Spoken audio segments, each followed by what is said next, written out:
between hearing someone and listening to someone. So if you're ready to listen, let's begin.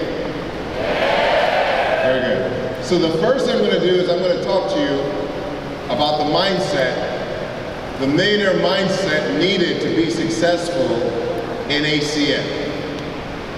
I've seen so many success stories over the last couple of days. So many people. I saw these promotions of the team coordinators, the RDs, and the RVP. What is it that separates them from everybody else? And I sat and I thought about it, and I put this training together because I'm going to show you how anybody in that audience, in this room, anybody can get on this stage and become completely financially independent. There's a famous man. His name is Abraham Maslow. He's a very famous psychiatrist.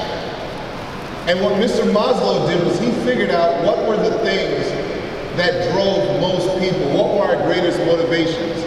What were our greatest needs? And he called it the hierarchy of needs. So at a basic level, we all need food and water. That's all of us. So we're not really going to talk about that. But the second great need that we all have is we need to feel safe. We need to feel protected.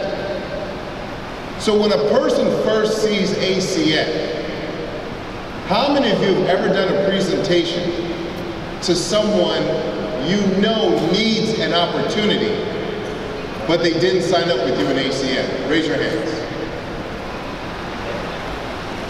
Raise your hands high. Okay. How many of you have ever done a presentation and you knew that person wanted to sign up, but the fear held them back and it wouldn't let them sign up? Raise your hands. Okay, very good. The first need that we all have is safety. When a person first sees this business, oftentimes they feel the need to protect their money before getting involved in ACN. ACN is a few $100s. The very same people that can't join the business or don't think they should put money into the business are the very same people that spent $800 for an iPad. They're the very same people that if I go to their homes, have TVs that are worth over $2,000. But yet they won't spend a few $100s to join a business. And I started wondering why that was. And then it hit me. It actually had nothing to do with our business. It has to do with the next level in the hierarchy of needs, the need to belong. Every one of us in this room, every person in this room, every human being has a need to feel like we are a part of a larger body of people. In the real world, we call them friends and family. So when a person first sees ACN, when a person first hears about our business, they get excited about the opportunity. But one of the first things that happens for them is they wonder, what will their friends and family think of them? Now here's what I'm going to tell you. How many of you know that your friends and your family are not going to pay your bills? How many of you know that your family, your home, needs you to do something for your family to be taken care of? You see, whatever your neighbor thinks of you, whatever your cousin thinks of you, that will never pay your bills. That will never pay your rent. That will never pay your mortgage. But yet so many people are so stuck on what others think of us that we don't allow ourselves to move forward. We don't allow ourselves to do something different because the opinions of other people hold us back. Look at a gentleman like Mr. Wu and Mrs. Wu. They're completely free. They can do what they want, when they want, because they were willing to get away from the opinions of other people. So, once you do that, you go to the next level, which is where you now control your self-esteem. You control how you see yourself.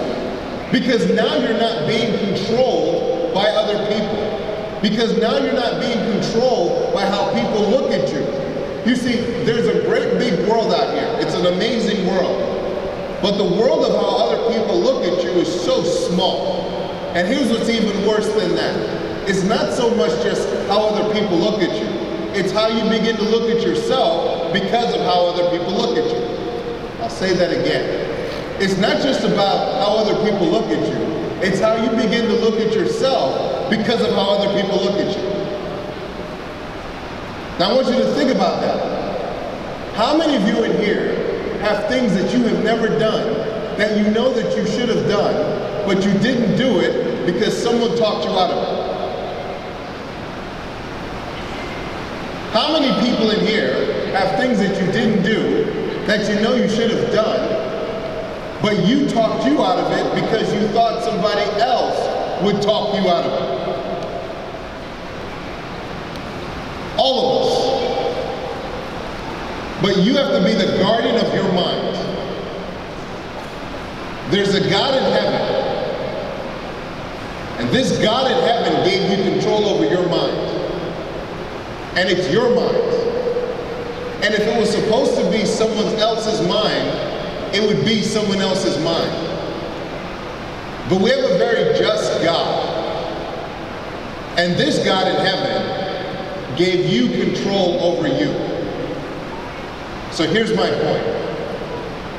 Let no one's opinion of you supersede how God sees you.